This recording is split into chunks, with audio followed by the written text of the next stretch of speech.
E vamos começar a nossa aula.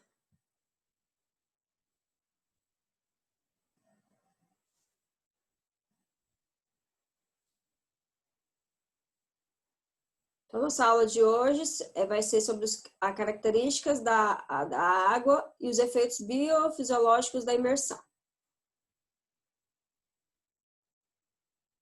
Então, vamos lá. Nós vamos entender um pouquinho hoje sobre a termodinâmica, tá? Discutir sobre o efeito da imersão nos diferentes órgãos e tecidos. Estudar os diferentes efeitos biofisiológicos da imersão no corpo, tá? Imersão corporal. Então, vamos lá. Quando a gente fala da termodinâmica, né, a gente está falando que a água ela vai ter o efeito sobre o nosso corpo. Por exemplo, o corpo está quente, né? A água vai conduzir essa temperatura 25 vezes mais rápido que o ar, né? Então, o ar, quando eu estou sem estar imerso, o ar pode me resfriar, tá?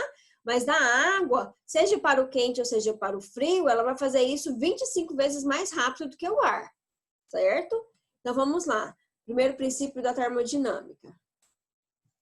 A temperatura da água ela vai ter efeito sobre o corpo e, portanto, sobre o desempenho no ambiente aquático, certo? Então, a temperatura da água, pelos princípios da termodinâmica, ela vai ter que ser importante, vai ter que ser levada em consideração dependendo do que eu peço para o meu paciente, né? O que eu vou solicitar. Quero um exercício intenso? Quero relaxamento? Tá? Então, essa termodinâmica ela tem que ser levada em conta, certo? Porque o nosso corpo pode se resfriar ou se aquecer 25 vezes mais rápido do que o ar. Quando a gente está no ambiente... Deixa eu só admitir esse povo aqui. Quando a gente está no ambiente, né, que tem aquela sensação térmica, tá? A sensação térmica na água vai ser maior do que do ar, certo? Então, por exemplo, a transferência de calor, ela vai aumentar ainda com a velocidade. Então, está numa água mais aquecida, né? Mais que 33 graus, 35, 36,5, tá? Até 37. A gente considera água para exercícios quando a gente quer relaxamento, né? Então, a transferência de calor vai aumentar com a velocidade. Então, se a água está quente, né, com essa temperatura, e você colocar o paciente para ganhar velocidade, para fazer exercício com velocidade, ele vai aquecer muito, muito mais rápido, certo? Então, a transferência de calor do corpo vai aumentar com a velocidade. Um paciente que se move pela água, ele vai ganhar ou perder a temperatura corporal mais rápido que um paciente imerso em repouso, tá? Então, a velocidade que ele vai gastar na água vai ser um atenuante ou um agravante, tá? Dependendo do caso que você queira, tá? Então, ele pode aquecer ou perder calor muito mais rápido que se ele estiver imerso quietinho, né? Tanto é que tem aquilo, quando a gente está imerso na água fria, a gente fala, movimenta para aquecer, né? Então, pensa uma água já quente. Se você colocar o paciente dentro da água quente para fazer exercício de velocidade, ele vai ganhar muito mais calor, tá? E esse calor vai ter efeito nos órgãos e nos sistemas, ok? Então, gravem isso. A água vai conduzir a temperatura 25 vezes mais rápido do que o ar. Tá? Ela vai transferir para o corpo, seja fria ou seja quente. Tá? Seja perder calor ou seja ganhar calor. Certo? Então, a temperatura da água e exercícios terapêuticos. Então, a temperatura da água sempre tem que ser levada em consideração, tá? Quando falamos de hidroterapia, quando falamos em exercícios terapêuticos, tá? Os comprometimentos de um paciente e as metas. Deixa eu só tirar esse quadrinho aqui. E as metas da intervenção vão determinar o quê? A escolha da temperatura, tá? Então, a escolha da temperatura da água vai ser baseado de acordo com o objetivo da terapia, certo? Então, por exemplo, estou reabilitando um atleta de futebol. Pós-operatório, tá? O meu objetivo é ganho de força, tá? Vocês acham que eu devo escolher uma temperatura mais aquecida ou mais para fria? Lembrando que não é fria, tá? A água vai ser escolhida assim, ó. Quando eu considero alta temperatura, é a partir de 35 a 37, tá? Alta temperatura. Baixa temperatura, de 25 a 33, 30, então varia. Então, de 33 a 35, é a escolha que a gente deve fazer, tá? Então, se for um paciente que eu quero ganhar força, para baixo de 33. Ela tem que ser mais resfriada, tá?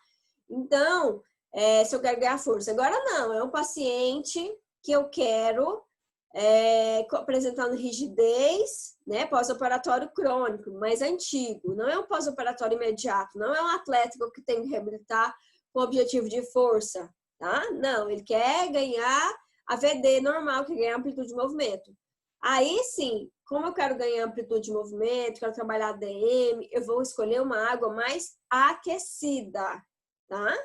Então, tem que escolher uma água mais aquecida, porque o objetivo aqui não é força, não é velocidade, é relaxamento, é amplitude de movimento, ok? Então, os comprometimentos de um paciente, as metas da intervenção vão determinar a escolha da temperatura da água. Em geral, são utilizadas temperaturas mais frias para o exercício de maior intensidade e temperaturas mais aquecidas para quê?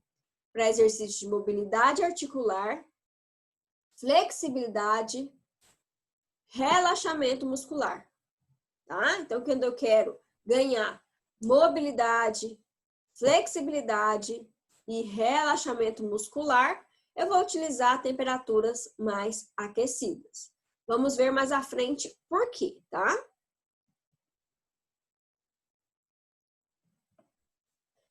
Então, nós sabemos que o exercício em temperatura acima de 37 graus pode ser prejudicial se prolongado ou mantido em alta intensidade, né?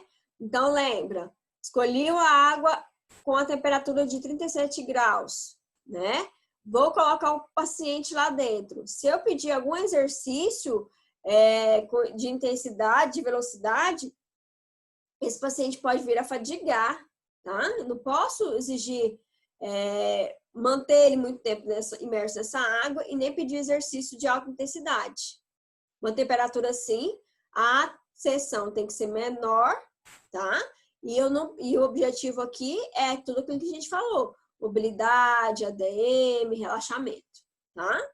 Então, a imersão em água quente pode aumentar as demandas cardiovasculares em repouso e no exercício, tá?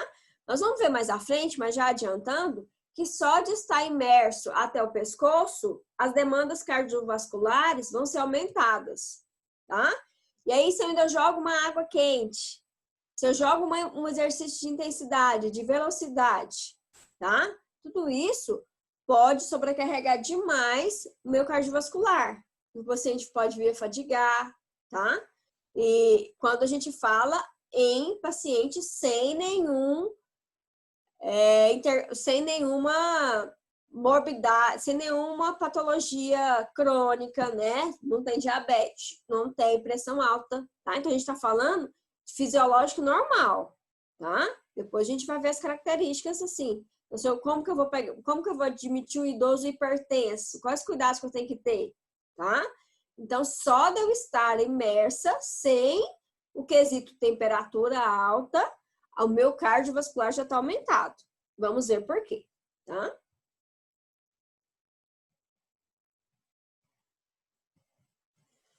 Em temperaturas acima ou iguais a 37 graus centígrados, o débito cardíaco aumenta de forma significativa, mesmo estando em repouso, tá?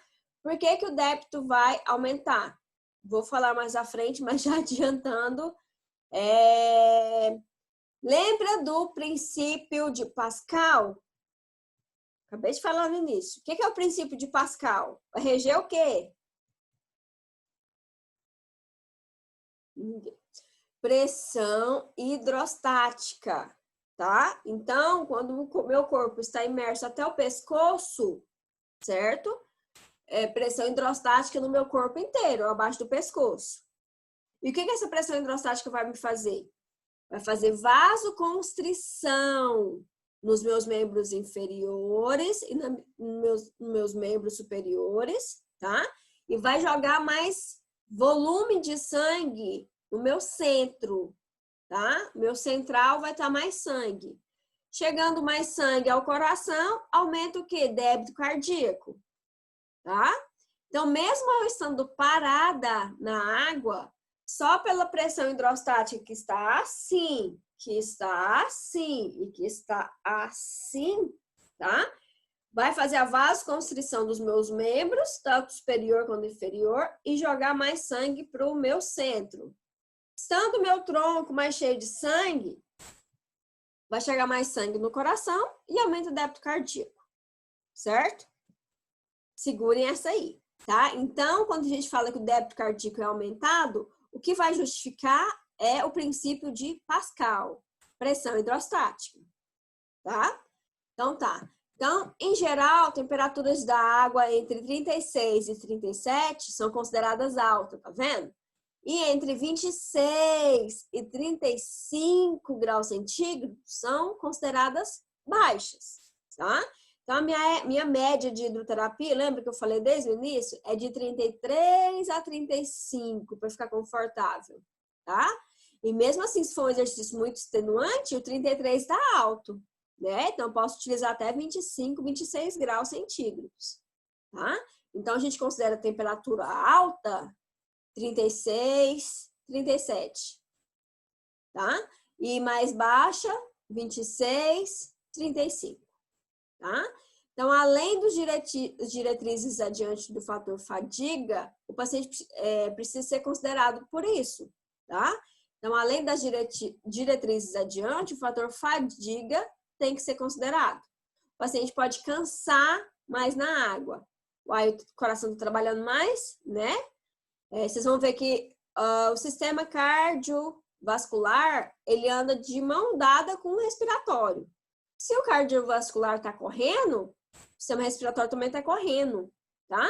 Então, aumenta a fadiga de paciente, ok? A gente pode fadigar o paciente sim. Tem que considerar esse fator, tá? Então, muito cuidado na prescrição de exercícios aquáticos, tá?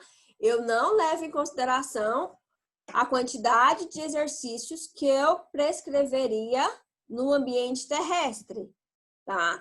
Porque aqui eu tenho que considerar a demanda, o gasto energético cardiovascular e respiratório.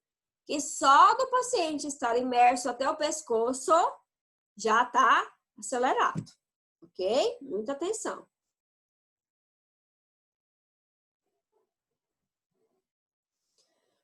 Então, vamos lá, considerar o sistema termorregulador, né? Nós temos esse sistema termorregulador. Para quê? Regular a nossa temperatura. Então, a manutenção do calor da água durante a terapia vai fazer com que diminua a sensibilidade da fibra nervosa com rapidez e exposição prolongada. Vai fazer o quê? Diminuir a sensação de dor, né? Então, o calor, a manutenção do calor, lembra que a água tem a capacidade de transferir calor mais rápido que o ar em termos de 25 vezes, né? Então, ela vai manter, vai expor de forma mais prolongada esse calor na fibra nervosa. E aí eu posso diminuir a sensação de quê? De dor. Então, o exercício aquático eu posso considerar que é benéfico para um paciente que está com dor lombar, um paciente que foi pós-cirúrgico, né? Um paciente que está com qualquer tipo de dor osteomuscular, sim, tá? Então, por quê? Vai diminuir a sensação de dor. E eu consigo fazer exercícios de forma mais controlada e sem que o fator dor me atrapalhe, tá? Porque eu já vou estar tratando essa dor só de estar imerso e com o calor da água, ok? Temperaturas de 33 a 36,5 vão apresentar dilatação dos vasos sanguíneos, aumento da temperatura muscular, aumento do metabolismo geral e frequência respiratória. Lembra que eu falei que o cardiovascular anda de mão dada com o sistema respiratório, né? Então, lembra? Vai fazer por causa da pressão hidrostática, é excelente. Pressão hidrostática vai fazer com que pressão nos meus membros, tanto inferiores quanto superiores, vasoconstrição dos meus membros, vai jogar mais sangue para o meu centro, tá? Vai chegar mais sangue no coração, aumenta o débito cardíaco. Se o meu coração está acelerado, porque está trabalhando mais, aumenta também quem? Frequência respiratória, tá? O paciente fica mais ofegante, paradinho, tá? Então, tudo isso tem que ser levado em consideração para que eu prescreva um exercício e não fadigue meu paciente, ok?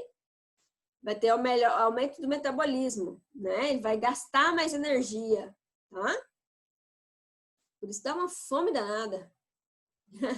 Aí não adianta, faz exercício pensando que vai emagrecer, chega em casa, come um boi. Aí não vai para frente, né? Então aumenta o metabolismo. Mas por isso, por esse gasto todo energético, você vai sentir uma fome de leão. Por isso que a gente sente tanta fome na água.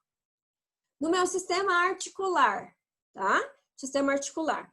Em virtude da diminuição da porcentagem de sustentação de peso, cada articulação submersa fica descomprimida. O sistema articular fica descomprimido por causa do princípio de Pascal ou princípio de Arquimedes? Quem se atreve? Eu queria uma resposta para me progredir. Por que o meu sistema articular fica descomprimido?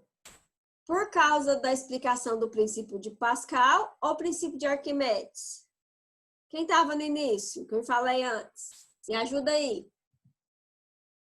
Lara, vamos lá, tô vendo você. Geisa, vamos, responde. Marcos Vinícius.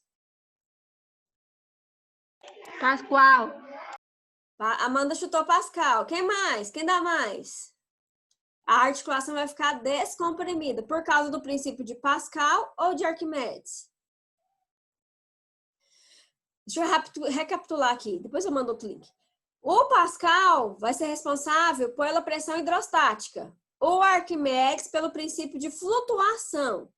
O meu sistema articular fica descomprimido por causa de Pascal ou Arquimedes? Lara, Geisa, Marcos, fala. Vamos pensar. Me ajuda a pensar. Por quem que ele fica descomprimido? Quem que vai ocasionar essa descompressão? Vou falar, Larinha, só chutar. Não, peraí. Pensa. Tô falando aqui que meu sistema articular vai ficar descomprimido, correto? Por causa do princípio de Pascal, que seria a pressão hidrostática, ou o Arquimedes, que seria a flutuação. Deixa meu corpo mais leve, fica flutuando. Empuxo, a lei do empuxo, da antigravidade. Gravidade de baixo para cima. Pode falar, gente. Uxi. Marcos, quem mais tá aí?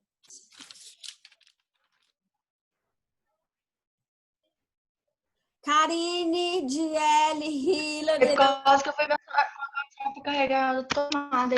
Quem tá falando? Karine. Fala. Cheguei agora também. Cheguei. Arquimedes. Quem falou Arquimedes? Lara. Lara, você acha que é Arquimedes da flutuação? Né? Porque vai ficar descomprimida, não é? E aí, tá entre a Lara e a Amanda Pedroso. Quem vota na Lara? E quem vota na Amanda? Me ajuda a pensar, gente. Eu vou na Amanda. Quem votou na Amanda? A Júlia. Beleza, Júlia. Quem mais? Já tem um voto para Amanda. E aí? Vamos pensar. Descompressão, né? Então, o que seria descompressão? Descompressão articular, tá? Então, pensa, em virtude da diminuição da porcentagem de sustentação de peso, cada articulação submersa fica descomprimida. Então, se diminuiu a sustentação de peso, tá fazendo isso aqui, ó. Quem vai explicar isso é o princípio da flutuação, do Arquimedes. Palmas para quem participou! É excelente, tem que participar. Entendeu? Porque se o paciente vai flutuar, não é? Ele vai flutuar. Ele tá embaixo, ele vai para cima. Vai fazer o que com as articulações dele, ó? Decoaptação, tá? Elas vão fazer o quê? Descomprimir. Entenderam? Tá? Então, vai explicar a função no sistema articular, seria o princípio de Arquimedes. Excelente a participação de vocês, obrigada, agradeço imensamente, tá? Então, vamos lá.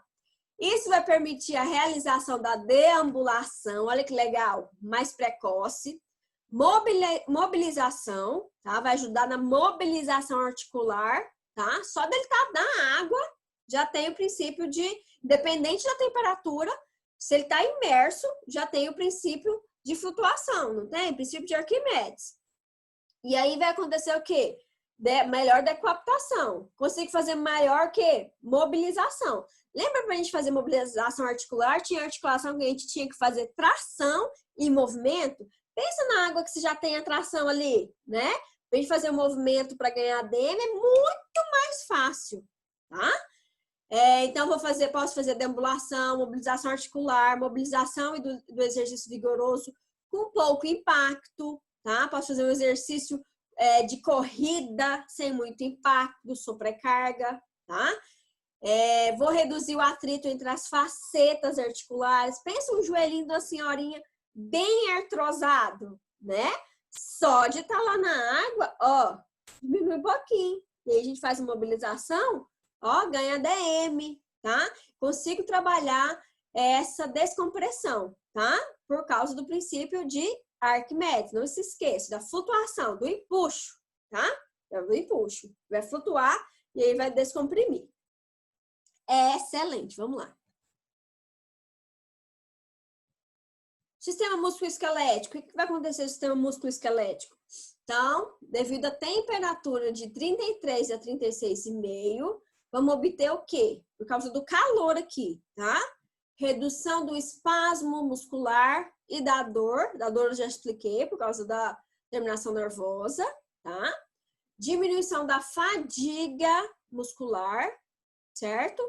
Porque vou remover mais ácido lático, tá? Então, aqui é só de estar imerso.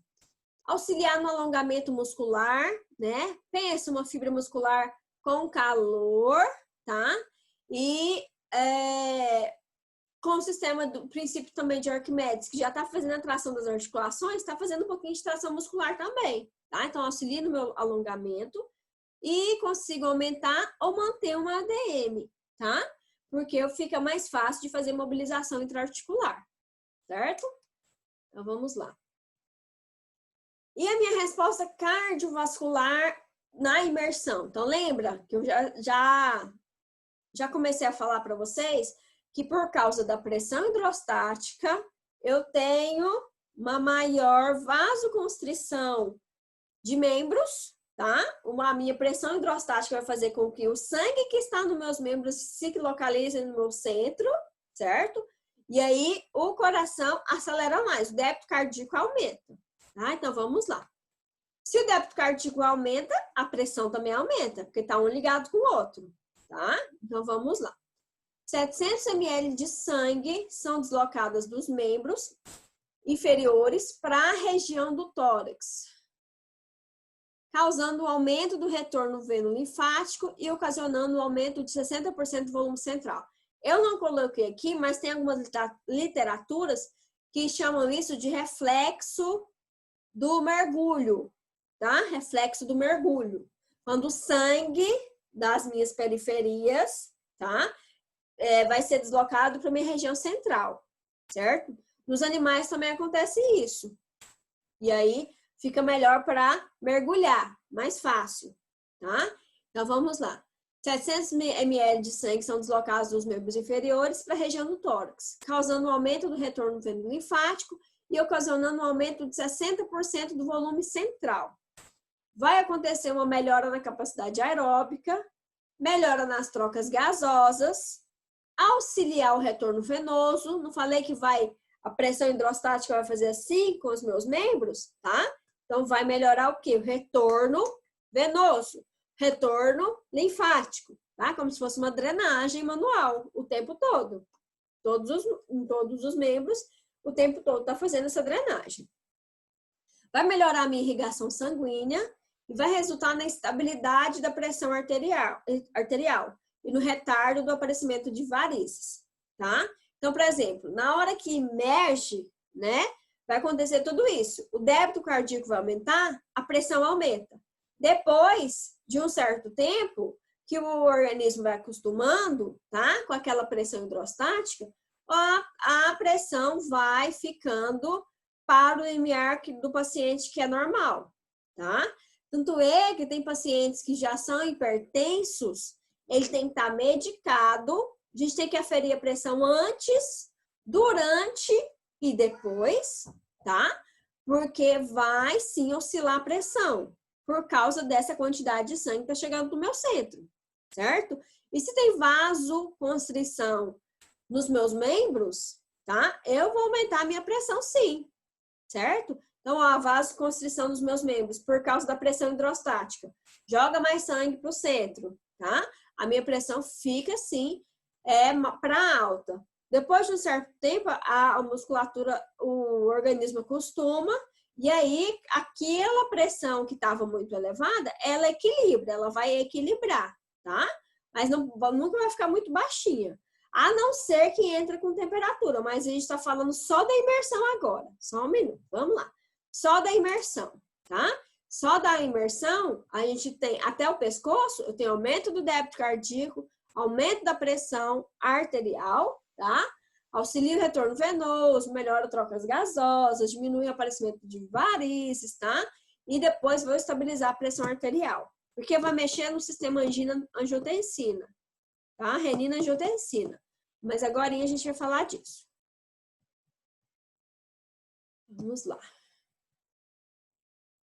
O efeito da imersão do sistema respiratório, né? Então, as alterações na função respiratória são desencadeadas pela ação da pressão hidrostática de duas maneiras diferentes, né? Então, vai aumentar o volume central, vai haver compressão da caixa torácica e do abdômen, tá? E o centro diafragmático vai se deslocar cranialmente. A pressão intratorácica vai aumentar de 0,4 milímetros de Hg para 3,4, tá? Por quê? Olha aqui a fotinha, ó. Aqui, essa fotinha. Tá vendo isso aqui parecendo um solzinho cheio de setinha? Isso aqui é a vértebra e a costela, é o tronco, tá? Que é o externo. Tá vendo a pressão hidrostática? Por todos os lados, tá? Pressão hidrostática por todos os lados.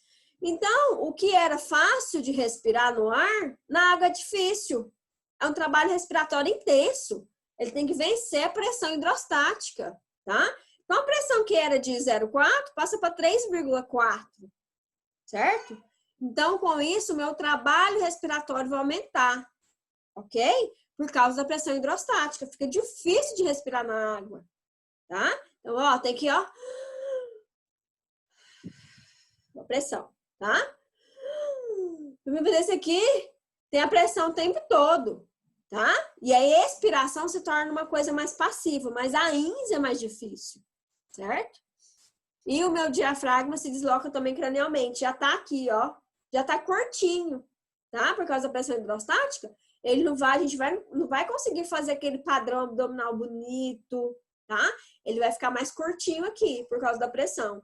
E aí vai ficar mais aqui, ó, mais apical. E aí eu tenho que vencer aquela pressão da água. Aumenta o trabalho respiratório. Então, essas alterações, por sua vez, vão aumentar esse trabalho respiratório em 65%. Olha o tanto de porcentagem que vai aumentar esse trabalho respiratório. A alteração da capacidade pulmonar deve-se essencialmente à compressão sofrida pela pressão hidrostática, tá? Então, quando eu quero melhorar essa aeróbica, tá? Melhorar esse trabalho, melhorar essa musculatura respiratória, coloca na piscina que só da imersão, por causa da pressão hidrostática, tem que vencer a pressão da água, tá? E aí eu faço com que meu pulmão, todo o meu quadro respiratório trabalhe de maneira melhor, tá? Consigo melhorar a minha capacidade respiratória. A fotinha. Então, aqui, essas setinhas aqui, ó, pressão hidrostática. Essas setinhas aqui, ó, força de flutuação, tá? Nível de água aqui, ok? Força de gravidade. Excelente. E no meu rim, né? Então, vamos lá. Efeitos da imersão no meu sistema renal, tá? O que é que pode acontecer? Vamos lá. Se a gente for pensar, pensa, não aumentou o trabalho do coração, não aumentou o trabalho do pulmão, o rim também tem que ir atrás, vai aumentar o trabalho renal, tá? Então, quando a gente fala de efeito de imersão no sistema renal, vai ter mais sangue para o rim trabalhar, certo? Então, o que vai acontecer? A resposta renal à imersão inclui débito cardíaco aumentado, faço mais xixi, tá? Perdo mais volume, a gente vai perder mais volume plasmático, perder mais sódio, porque eu vou aumentar a minha diurese, vou perder mais potássio. Vai acontecer a supressão da vasopressina, renina e aldosterona plasmática. A vasopressina, a renina e a aldosterona plasmática, elas entram para quando eu tenho uma hipotensão, né? Quando a minha pressão cai. Aí entra renina, entra vasopressina e aldosterona, tá? Para me manter minha pressão mais no alto. Aqui, a pressão já está elevada. Então, se eu entrasse aqui com a renina, com a vasopressina e com a aldosterona para incrementar, então quando a gente fala que a vasopressina, o que a vasopressina vai fazer? Vai melhorar, vai agir lá no lúmen dos meus vasos e vai dar mais o quê? Tensibilidade, tá? Para fazer com que a pressão aumente, tá? Aqui eu não preciso que aumente a pressão, pelo contrário, eu tenho que manter ela equilibrada, tá? Então, o meu rim por si só, para deixar essa pressão controlada, para não haver mais aumento de pressão, vai suprimir a vasopressina, a renina e a aldosterona. Se alguém tiver dúvida aqui, depois vocês dão uma olhadinha lá no sistema renina, angiotensina e aldosterona, tá? Mas de modo geral, esse sistema aqui ele entra quando eu tenho picos de pressão baixa, tenho hipotensão, tá? Minha pressão cai. Para minha pressão não cair e eu não desmaiar, entra com essas enzimas e com esses hormônios, tá? E aí vai manter a minha pressão a níveis de risco para minha saúde, vai levar a pressão. Então, se a água já aumenta a pressão, né? O que a gente observa? Que vai haver uma supressão dessa equipe aqui, da vasopressina, da renina e da aldosterona. Não precisa desse processo entrar aqui agora, tá?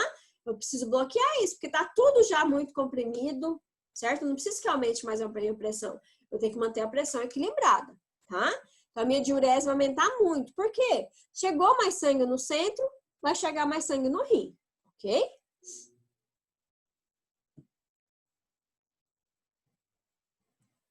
No meu sistema imunológico, eu vou mandar outro link, tá, pessoal? Um minutinho e a gente já volta.